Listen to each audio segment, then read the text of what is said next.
Hola a todos, mi nombre es Blanca Ballester y en este tercer Congreso Internacional de Pensamiento, Cultura y Sociedad voy a hacer una ponencia que versa sobre la línea divisoria que existe entre la infracción laboral y el ilícito penal, haciendo especial referencia al derecho a la huelga y a la libre sindicación.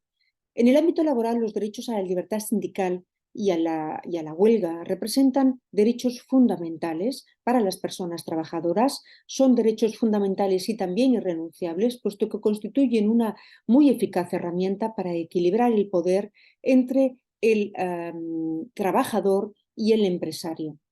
Su protección legal se desempeña desde la autoridad administrativa, obviamente desde la jurisdicción social, pero también desde la jurisdicción penal, siendo este aspecto en concreto el que hemos intentado reflejar en el presente trabajo.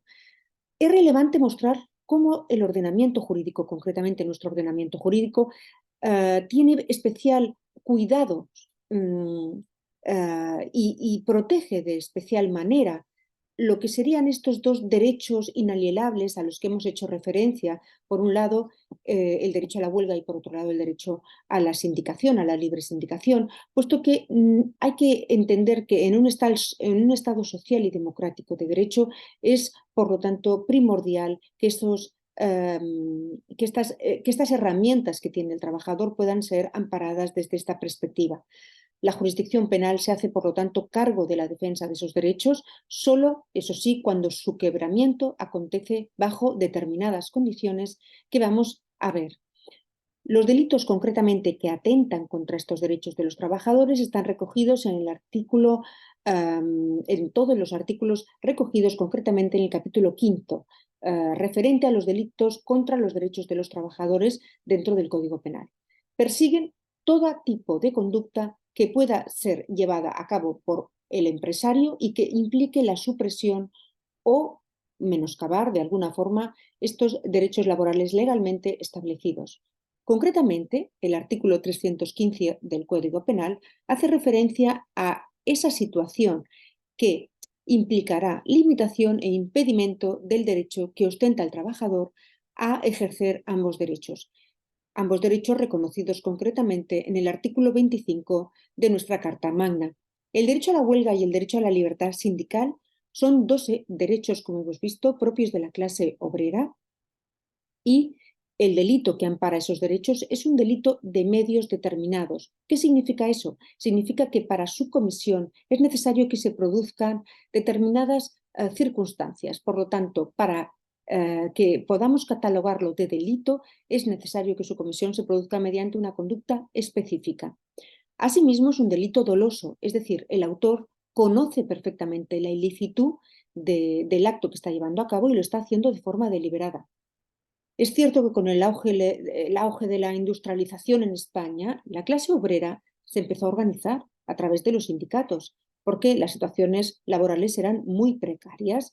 Estas circunstancias dieron lugar a que efectivamente los obreros se movilizaran y acabara el Estado interviniendo de forma que protegiera a esos trabajadores, amparando ese derecho a través del reconocimiento del derecho a la huelga y el derecho a la libre sindicación. La Constitución no alberga una definición de estos derechos en concreto.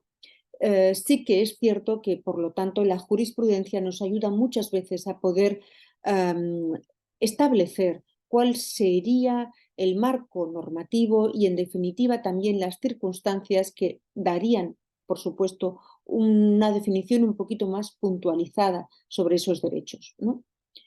Las huelgas pueden ser, es cierto, legales o ilegales, eso va a ser muy determinante.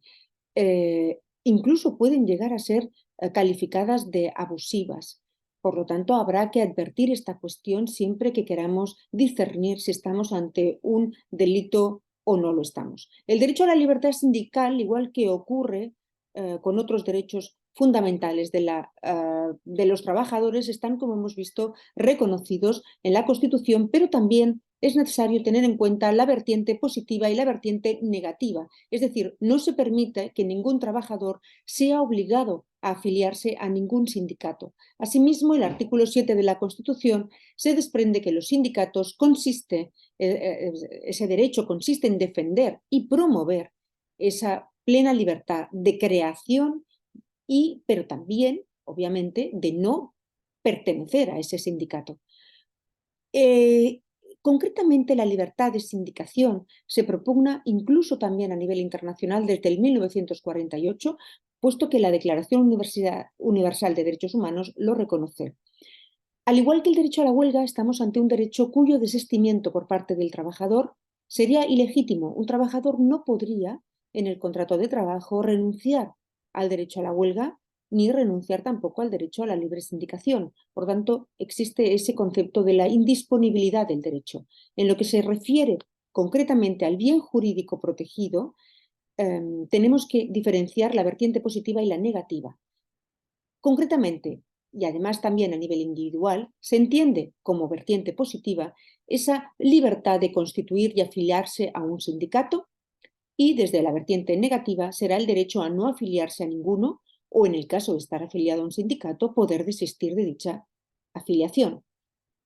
En general, es cierto que los objetivos principales de este trabajo han sido, sobre todo, en prestar un análisis especialmente cuidado sobre cómo están protegidos esos derechos constitucionales, pero a través del Código Penal. Ciertamente, el Código Penal se hace cargo de la defensa de esos derechos solo cuando su quebramiento, como hemos indicado, acontece bajo determinadas condiciones. Para poder averiguar realmente cuáles son esas condiciones y para poder materializar el objeto de nuestro trabajo, hemos utilizado como metodología el diferenciar dentro de lo que es el artículo 315 del Código Penal ambos derechos, y se ha expuesto la aplicación del tipo penal objeto del estudio basándonos en la jurisprudencia y en la doctrina actualmente existente en nuestro ordenamiento jurídico. El resultado obtenido ha sido el siguiente. Hemos podido comprobar que la jurisdicción social se hace cargo de la defensa de la libertad sindical y el derecho a la huelga solo cuando su quebramiento acontece bajo unas condiciones determinadas. Pero lo mismo ocurre cuando se trata de la protección desde un punto de vista penal.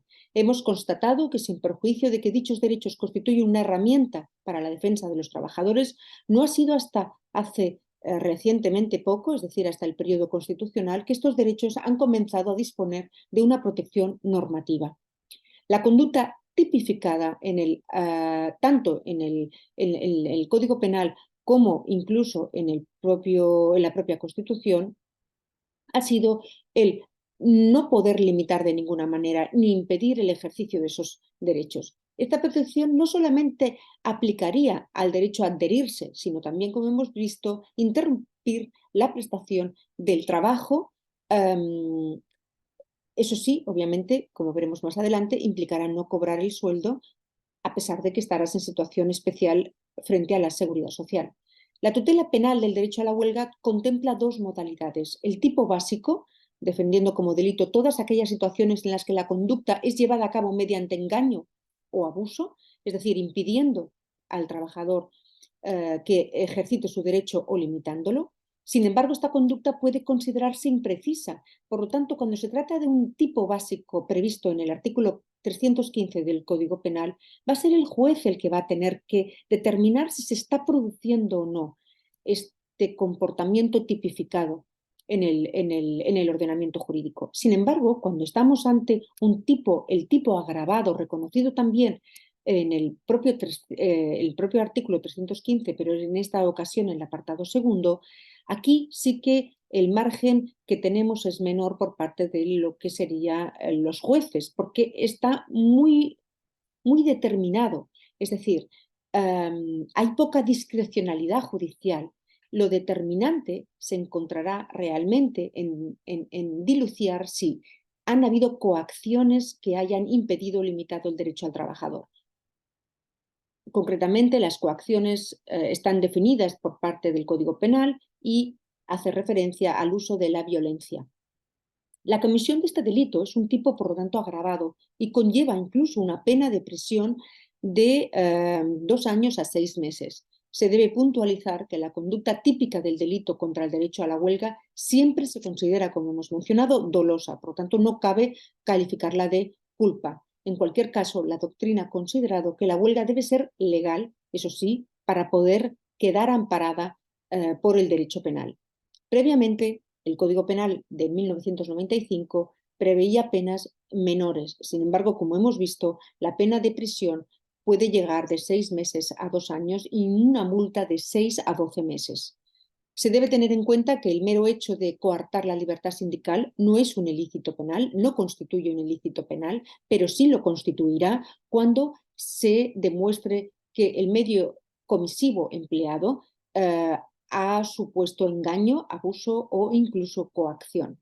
La discusión es si realmente se está salvaguardando el derecho sindical y el derecho a la huelga de una manera efectiva desde un punto de vista penal.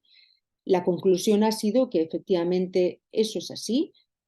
Ciertamente necesitaremos la intervención de los jueces, por tanto, el aspecto jurisprudencial va a ser decisivo, pero por otra parte, hemos visto también que la defensa de ambos derechos fundamentales desde la perspectiva del derecho penal puede considerarse poco precisa y poco concisa, precisamente por la necesidad que tenemos de la interpretación jurídica constante que hagan los jueces.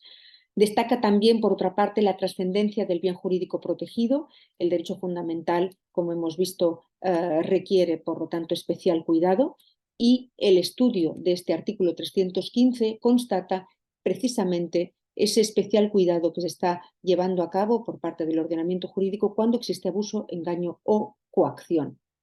Tanto la libertad sindical como el derecho a la huelga son, como hemos visto, artículos reconocidos en la Constitución, en el artículo 28. El primero supone el derecho a fundar y pertenecer a sindicatos y el segundo el derecho a suspender la actividad.